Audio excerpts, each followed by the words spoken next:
Good day. It is June the 22nd, and today we'll continue in Ezra. We're going to start Ezra 4, doing the first three verses, and Proverbs 22. Remember, if you'd like to be tagged when I post these videos, or if you have any questions, comments, concerns, suggestions, complaints, or anything else, you may reach me through 810-242-2997. That's 810-242-2997. You can call, text, leave a message, whichever you like. We begin Ezra 4, starting in verse 1. Now when the adversaries of Judah and Benjamin heard that the descendants of the captivity were building the temple of Yahweh, Elohim of Israel. Verse 2. They came to Zerubbabel and the heads of the fathers' houses and said to them, Let us build with you, for we seek your Elohim as you do, and we have sacrificed to him since the days of Ezra, Hadon, king of Assyria, who brought us here. Verse 3. But Zerubbabel and Yeshua and the rest of the heads of fathers' houses of Israel said to them, You may do nothing with us to build a house for our Elohim, but we alone will build to Yahweh, Elohim of Israel, as King Cyrus, the king of Persia, has commanded us. So they're back in the land, in Jerusalem, and they started building the temple, and the people around them were going, Hey, we can help. 1. Now when the adversaries of Judah and Benjamin heard that the descendants of the captivity were building the temple of Yahweh Elohim of Israel, these are the Samaritans, and they were not friendly.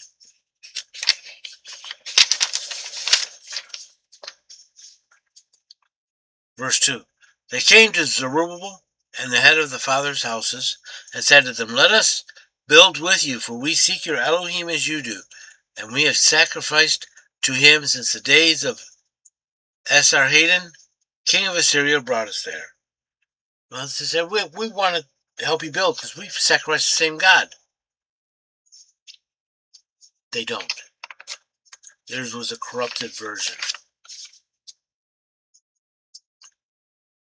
3. But Zerubbabel and Jeshua and the rest of the heads of the fathers' houses of Israel said to them, You may do nothing with us to build a house for our Elohim, but we alone will build to Yahweh, Elohim of Israel, as King Cyrus, the king of Persia, has commanded us. They're saying no. No, no, no, no. Because you do not worship the same God as we do. And what the Samaritans wanted to do was corrupt the temple that was being built. Proverbs 22. A good name is rather to be chosen than great riches, and loving favor rather than silver and gold. It's better to be righteous than rich. 2. The rich and the poor meet together. Yahweh is the maker of them all. The rich and poor are both made Yahweh, so you can't condemn either one for being rich or poor. 3. A prudent man seeth the evil and hideth himself. Now, evil's coming, let's get out of the way. But the thoughtless pass on and are punished. Thoughtless, nope, not so much. 4. The reward of humility is the fear of Yahweh, even riches and honor and life. 5. Thorns and snares are in the way of the froward. Those are people who cause trouble. He that keepeth his soul holdeth himself far from them. Liars and double dealers will be dealt with. 6. Train up a child in the way he should go, and even when he is old, he will not depart from it. Early instruction lasts a lifetime. 7. The rich ruleth over the poor, and the borrower is servant to the lender. 8. He that soweth iniquity shall reap vanity, and the rod of his wrath shall fail. 9. He that has a bountiful eye shall be blessed, for he giveth of his bread to the poor. 10. Cast out the scorner, and contention will go out. Yea, strife and shame will cease. Get rid of troublemakers, you get rid of trouble. 12 or 11, at least a lot of trouble. He that loveth pureness of heart, that has God grace in his lips, the king shall be his friend. 12. Eyes that Yahweh preserve him that has knowledge. He overthroweth the words of the faithless one. Yeah. when the faithless people say something and God doesn't like it, he makes it not come to pass, or come to pass, depending on what it was. 13. The sluggard saith, There's a lion without, I shall be slain in the streets. 14. The mouth of a strange woman is a deep pit. He that is abhorred of Yahweh shall fall therein.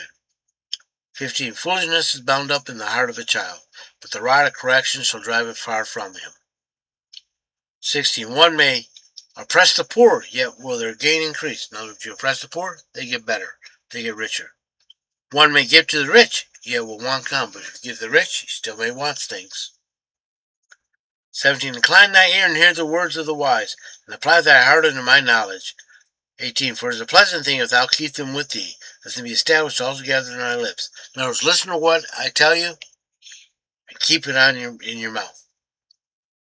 As thy trust may be in Yahweh, I made them known to thee this day, even to thee. Have I not written unto thee excellent things, and of counsels and knowledge, that I make thee know the certainty of the words of truth, that thou mightest bring back the words of truth to them that sent thee.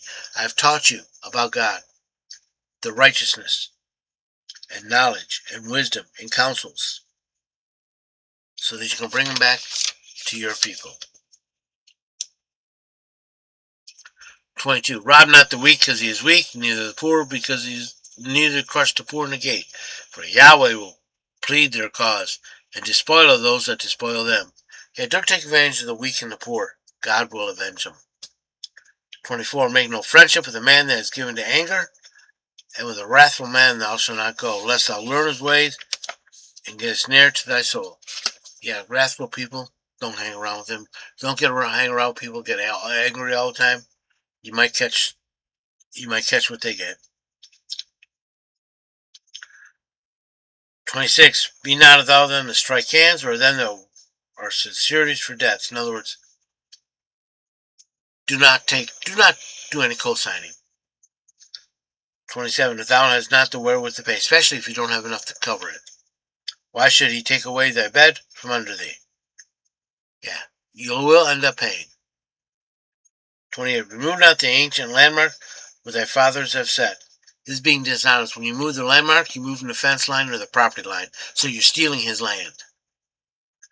And 29. See a man diligent in his business, he shall stand before kings. He shall not stand before mean men. If a man is good at his business, works hard, the boss will notice him. I hope you've been blessed by this reading. May the Lord richly bless you. Remember, if you'd like to be tagged when I post these videos, or if you have any questions, comments, concerns, suggestions, complaints, or anything else, you may reach me through 810-242-2997. That's 810-242-2997. You can call, text, leave a message, wherever you like. Remember, Jesus loves you, and so do I.